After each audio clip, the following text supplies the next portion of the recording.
Storytelling tayo guys, no? Alam nyo ba, kwento ko lang sa inyo ha, yung mga matagal naman 'to, matagal na siya pero until now nararanasan ko pa rin. Anyways, 'di naman bago sa akin yung mga ganitong pangyayari kasi yung mga manlait, mambully, 'di naman bago sa akin guys. Matagal ko nang naranasan o matagal ko na ano ba, matagal ko nang walang nagdaanan ko na dati pa nung bata pa lang ako until nag-high school. Oo, until now. So, ngayon kasi, 'di ba, ano tayo, more on social media na tayo, more on ano tayo sa Facebook, ganon. Marami ng mga social media, mga internet, mga ganon, mga Instagram, YouTube, TikTok, ganon, Facebook, ayan. So ngayon, pwede mo na magawa kung anong gusto mong gawin, kung anong gusto mo, mambuli ka man, manlait ka man, pwede kang magmanlait sa tao, na, sa comment lang, pwede mo siyang laitin, o pwede mo siyang i-post, o laitin mo siya. So, yan mga lahat guys, naranasan ko yan. Danas ko yan eh, oo. Dumating sa point guys na pinost yung buong pangalan ko as in Lisel Panugaling Paltep, ganon. Talagang pinost sa social media na geto ganyan. Nalait siya baga, nilait niya ako pero ano, wala lang, sa isip-isip ko lang no, ayoko silang patulan. Bakit? Instead na magalit ka eh, makaramdam ka ng awa doon sa mga taong ganyan.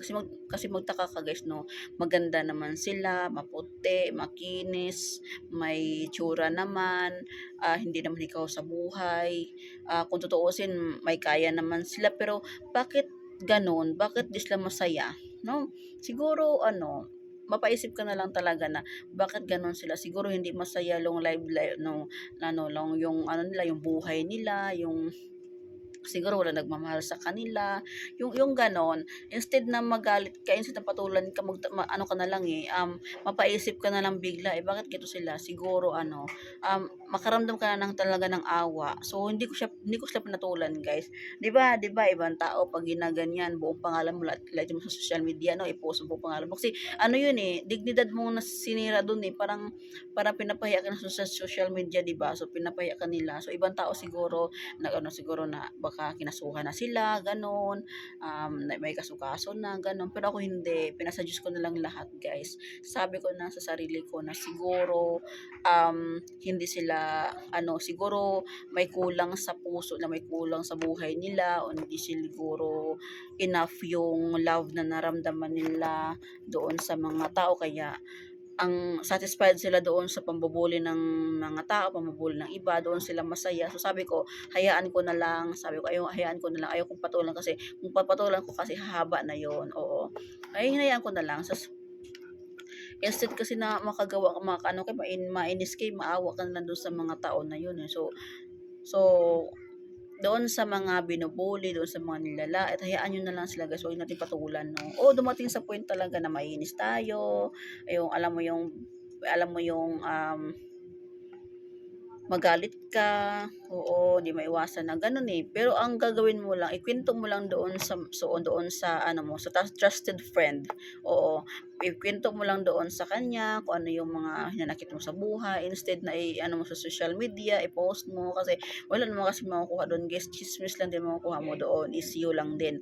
So gano'n na lang. Kung meron kang trusted friend, doon mo na lang open sa kanya, no? O di sa partner mo, sa kapatid mo, sa mama mo, magulang mo, o kung meron kang asawa, sa asawa mo, mag-open ka lang sa kanila. Wag mong iyan sa social media yung mga ganyan klase na nilalait ka, or patulan mo yung mga tao na lait sa iyo, mag-comment ka din sa post niya, wag ganun. Ako hindi ko ganun. Pero pa, ito ha, bago pa lang.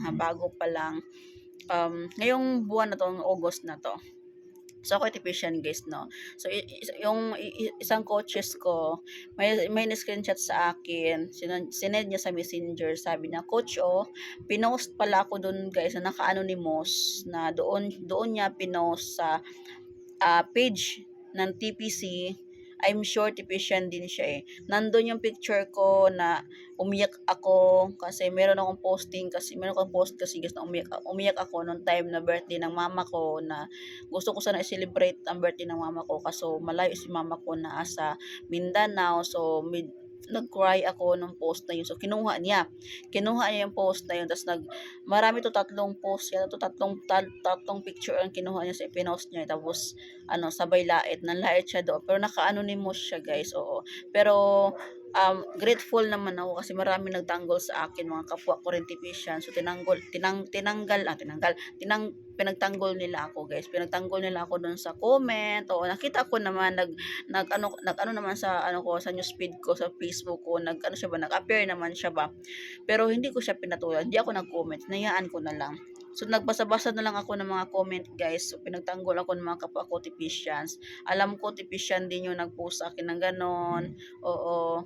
Pero magtataka ka na lang bakit naka-anonymous. Sabi daw may nabasa pa akong comment doon guys. Oh, bakit anong problema? Legit naman 'yan. Bakit mo pinost? Bakit ka naka-anonymous? Ganun ganon. Kasi alam naman talaga ng lahat ng tipicians guys na meron akong posting doon, legit talaga ako. So sabi ko na lang doon sa mga kapwa ko tipicians na nag-PM sa akin, ganito ganyan. Kung sabi na hayaan mo na lang coach, sabi ko hayaan ko naman talaga, hindi ako yung palapatol, hindi ko yung bagang ayoko yung patulan, mali na nga yung tao ano pa, hinayaan ko na lang. So nawala din naman yung post na yun. Siguro binura siguro yung ewan ko lang. So, dati naiinis ako na parang nalulungkot ako pag ginaganyan ako, parang nag-iisip ako, yung overthink ako, parang gano'n ba yung parang ako ano, pero ngayon kasi hindi na yung ano, parang mas sobrang matured na ako mag-isip ngayon. Ang ano ko nang, inintindi ko na lang yung part nila. Siguro hindi sila happy, gano'n. So, doon sila happy sa pang-bully ng mga tao, gano'n.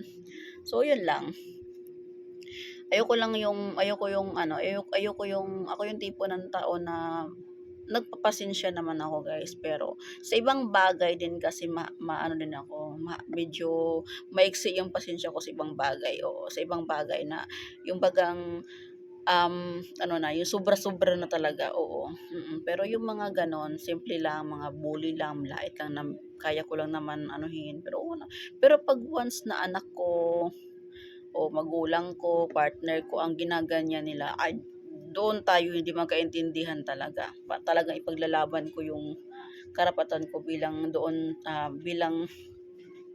mother o magulang doon sa mga anak ko. Talagang ipaglalaban ko yun. Kaya ko kung sarili ko lang ginaganyan yun, kung kaya ko kaya kong tiisin yon. Pero pagdating sa anak ko, sa magulang ko, sa partner ko na ginaganyan, ay ibang usapan na yun. Ibang usapan na yun guys. So tandaan nyo, kaya ko yung i-handle yung sarili ko pag nilalait nyo ko. Ako sarili ko lang, kaya ko yun. Kaya ko i-handle. Pero pagdating sa mahal ko sa buhay, ay nako, masasabi niyo talaga guys na iba ang ugali ko. Talagang masama ang ugali ko guys. Di ko sabihin na di masama ang ugali ko kasi masama talaga ugali ko, no? Oo. Lalo na pag talagang tinatarantado. So doon sa mga nag-post sa akin sa social media, alam ko makikita nyo to Kasi hindi ko naman kayo binlock sa Facebook, oo. Lalo na yun nung nag-post ng buong pangalan ko sa social media, oo. Hindi naman kita binlock sa Facebook, alam ko, nandyan ka pa rin, magsubaybay ka pa rin yata sa ano ko. Shout out sa'yo. So sana hindi mo gagawin 'yan sa ibang tao, at dito rin sa TikTok guys, may nanlait din sa akin dito, lalaki, yung ko lalaki ba ding ata yun. So may nanlait din sa akin, so hinayaan ko na lang, bahala siya sa buhay nila. Basta happy ako sa love life ko, happy ako sa mga anak ko, happy ako sa buong buhay ko, happy ako. Kahit di man ako mayaman, may ano, sakto lang sa buhay, pero di ko sabihin na hindi ano, yung bagang walang-wala, kasi meron naman talaga, oo. Wala, happy ako kaya ayoko kayong patulan kasi happy nga po ako sa life ko. So hinayaan ko lang kayo kung mambully kayo, kung manlait kayo, kung diyan kayo masaya, di bahala kayo sa buhay niyo. Yun lang. Akin lang naman sana no na wala kayong ganito, ano naman kayo, malinis naman buong katawan nyo, maganda naman kayo, o anong problema, bakit Bakit manlait pa kayo ng tao? Oo, 'di ba? So, happy na lang dapat, mag-happy lang dapat tayo. Iwasan natin yung paglalait-lait na guys. Walang kwenta yan eh. Hindi tayo magiging masaya sa buhay guys kung ganyan tayo. Makahanap lang tayo ng yung, alam mo yung kasi hindi natin alam ang panahon kasi guys, sa takbo ng buhay ng isang tao guys, hindi mo alam kung kailan ka magkakaroon mo mga kailangan. Baka pagdating ng araw, yung nilalait mo, siya lang yung tao palang pwedeng tutulong sa'yo, di ba? O nilait mo yan eh. 'Di ba mahiya ka maghingi ng tulong kasi nilait mo siya eh. Oo, ma-recall mo yun, ay nilalait ko pa naman 'to nung araw tapos hingi ako ng tulong sa kanya. Binubully ko pa naman 'to nung araw tapos hingi ako ng tulong sa kanya, 'di ba? Instead na hingi ka ng tulong sa kanya, mahiya ka na lang sa ginawa mo eh. Kasi nga may kasalanan ka sa tao. So, huwag nating gawin yung gano'n na kasi alam mo yung ikot ng gulong ng palad ng ating buhay guys, no? Hindi lahat ng oras o lahat ng panahon nasa taas tayo. Darating na point na na ilalim tayo. Baka yung taong nilait mo, baka yung taong binuli mo, nasa taas na pala, ikaw nasa baba. Yung mga hingi ka ng tulong sa kanya, hindi mo lang magawa kasi ma-recall mo yung time na ginawa mo sa taong yun kasi nilait mo nga siya nung panahon na ikaw ay nasa taas pa. Diba? Napaka-sad. Napaka-sad. So, doon sa mga nanlait sa akin, hello, kumusta kayo? Sana happy na kayo ngayon. At huwag nyo nang gawin doon sa ibang tao yung ginawa nyo sa akin. Okay po?